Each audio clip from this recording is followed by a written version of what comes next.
ఆత్మసఖి. ఆదివారం ఉదయం ఇంట్లో నిశ్శబ్దం నిండిపోయి ఉంది.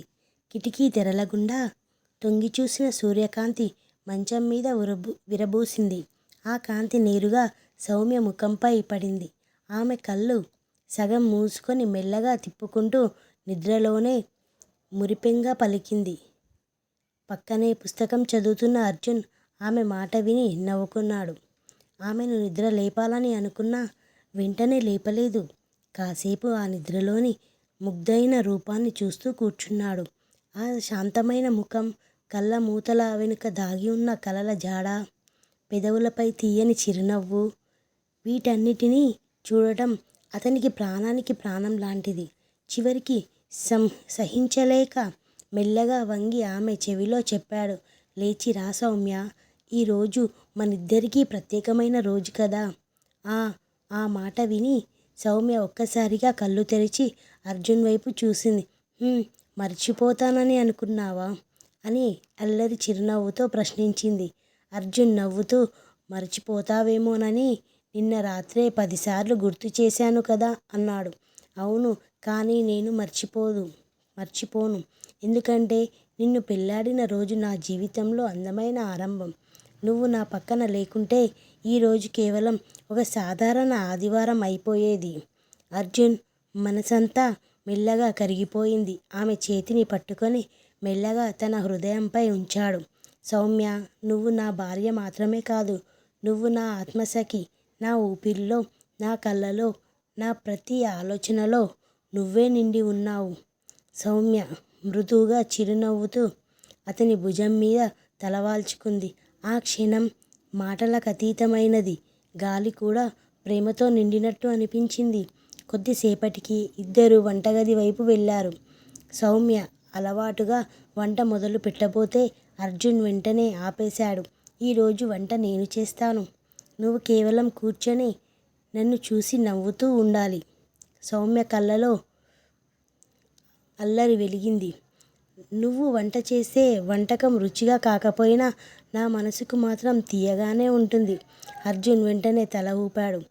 ఇది విన్నాక వంటలో తప్పు చేయడానికి కూడా భయంగా ఉంది. సౌమ్య నవ్వుతూ అతని దగ్గరికి వెళ్ళి యాప్రాన్ కట్టడంలో సహాయం చేసింది. వంట మొదలుపెట్టిన అర్జున్ నిదానంగా కూరగాయలు కోస్తూ ఆమెతో మాటలు కలిపాడు. సౌమ్య, నిన్ను కలిసిన తర్వాతనే నాకు నిజమైన జీవితం మొదలైనట్టు అనిపిస్తుంది. ముందు వరకు అన్నీ గమనం లేని రహదారి లాంటివి. ఇప్పుడు మాత్రం ప్రతి అడుగుకు అర్థం దొరికింది. సౌమ్య అతని మాటలు విని సిగ్గుతో తల వంచింది.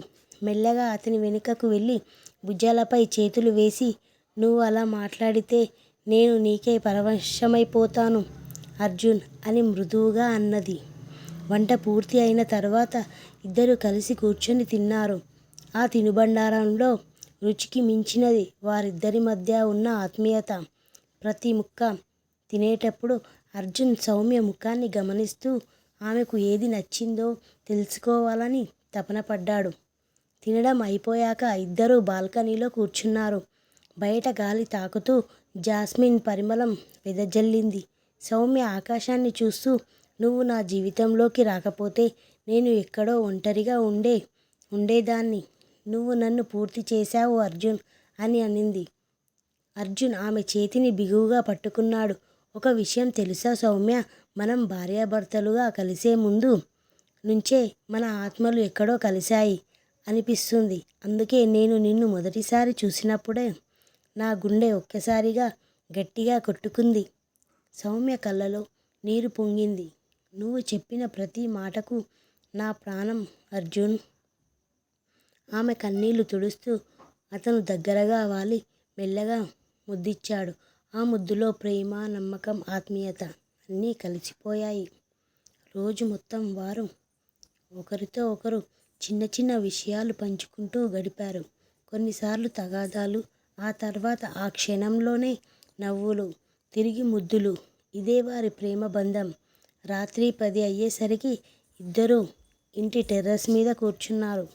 నక్షత్రాలు మెరుస్తున్న ఆకాశం కింద సౌమ్య తలను అర్జున్ భుజంపై పెట్టి కళ్ళు మూసుకుంది. అర్జున్ ఆమె మెల్లగా పిలిచింది. అతను స్పందించాడు. మన ప్రేమకు వయస్సు పెరగదు కదా, ఇది ఎప్పటికీ ఇలాగే తాజాగా ఉంటుంది కదా. అర్జున్ వెంటనే అన్నాడు, వయసు పెరిగేది మన శరీరానికి, కానీ మన ఆత్మలు కలిసిన ప్రేమకు వయసే ఉండదు. నువ్వు నా ఆత్మసఖి కాబట్టి ఈ ప్రేమ ఎప్పటికీ నిలిచి ఉంటుంది. ఆ మాట విని సౌమ్య గుండె నిండిపోయింది. అతన్ని బిగెత్తుగా హత్తుకొని మృదువుగా చెప్పింది, నేను నిధి మాత్రమే అర్జున్. ఈ లోకంలో ఎవ్వరూ నిన్ను నన్ను వేరు చేయలేరు. ఆ రాత్రి నక్షత్రాల సాక్షిగా వారు తమ ప్రేమ బంధాన్ని మరింత గట్టిగా కట్టుకున్నారు. ఆ నిశ్శబ్ద రాత్రి గాలిలోనూ వారి ప్రేమ పరిమళం విస్తరించింది.